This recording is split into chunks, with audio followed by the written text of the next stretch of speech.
آپ صلی اللہ علیہ وسلم کا ایک صحابی ہے حضرت ابو عبیدہ بن جراح رضی اللہ تعالی عنہ۔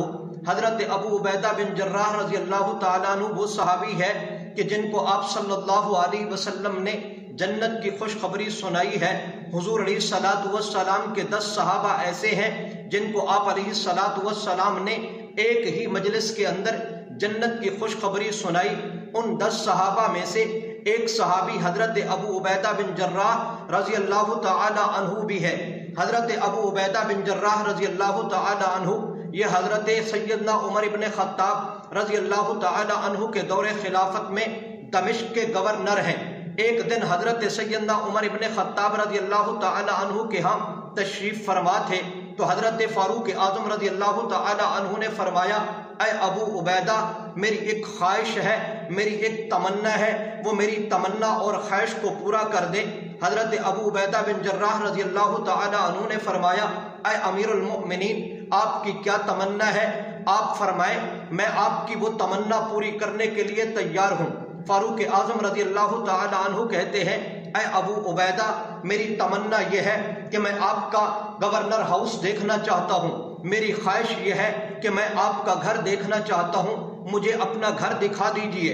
حضرت ابو عبیدہ بن جراح رضی اللہ تعالی عنہ نے کیا جواب دیا؟ کہا، اے امیر المؤمنین، گھر دکھانے میں مجھے کوئی اعتراض نہیں، گورنر ہاؤس دکھانے میں مجھے کوئی اعتراض نہیں، نہ دیکھیں تو یہ بہتر ہے۔ اگر آپ نے میرے گھر کو دیکھ لیا، اگر آپ نے میرے گورنر ہاؤس کو دیکھ لیا تو پھر آنکھیں نچوڑنے کے سوا آپ کو کچھ بھی حاصل نہیں ہوگا، یعنی آنکھوں سے آنسو بہاتے ہوئے پھر آپ واپس آ جائیں گے۔ حضرت فاروق اعظم رضی اللہ تعالی عنہ نے کیا فرمایا؟ نہیں ابو عبیدہ، آپ اپنا گھر مجھے دکھا دیں۔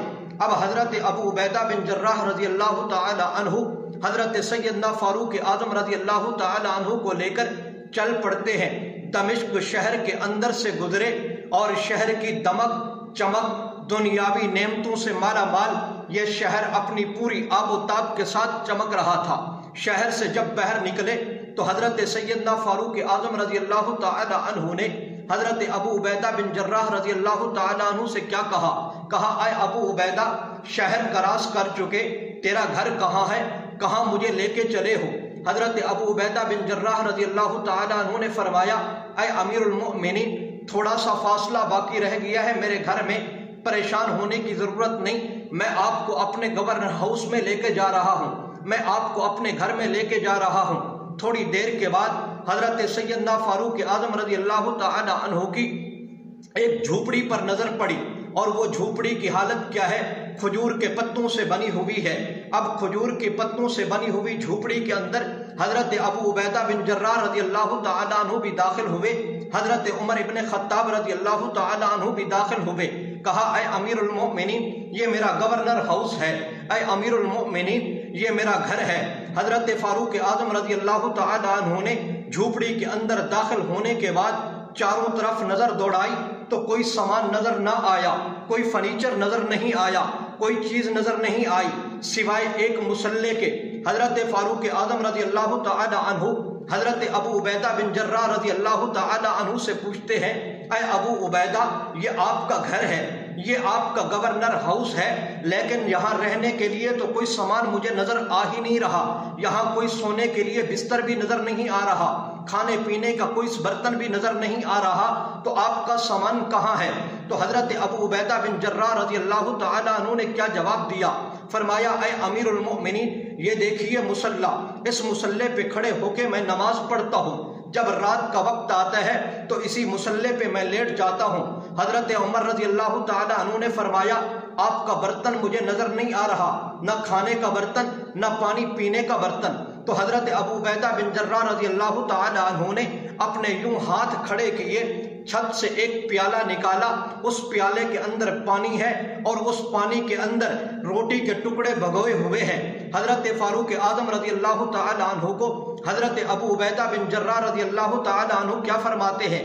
اے امیر المؤمنین، پانی پینے کا بھی موجود ہے، اے امیر المؤمنین، روٹی بھی موجود ہے، اے امیر المؤمنین، آپ کو پتہ ہے سارا دن حکومتی انتظامات میں مصروف رہتا ہوں، شام کو آتا ہوں، مجھے کھانا پکانے کا وقت نہیں ملتا، تو ایک خاتون ہے 3-4 دن کی روٹیاں مجھے پکا دیتی ہے، میں وہ روٹیاں رکھ دیتا ہوں۔ جب روٹیاں خشک ہوتی ہیں تو روٹیوں کے ٹکڑے بنا کر میں پانی میں بھگو کے رکھ دیتا ہوں، پھر سارا دن کام کر کے جب میں شام کو آتا ہوں تو اس روٹی کو، اس بھگوئے ہوئے ٹکڑوں کو میں کھاتا ہوں۔ اے امیر المؤمنین، یہ میری زندگی ہے، یہ میرا مکان ہے، یہ میری رہائش ہے، یہ میرا گورنر ہاؤس ہے، اس طرح میں زندگی گزار رہا ہوں۔ حضرت سیدنا فاروق اعظم رضی اللہ تعالی عنہ نے جب یہ حالات دیکھے، حضرت ابو عبیدہ بن جراح رضی اللہ تعالی عنہ کے گورنر ہاؤس اور مکان کو دیکھا، اور ان کے برتن دیکھے، کھانے پینے کی چیزوں کو دیکھا، رہنے سہنے کے لیے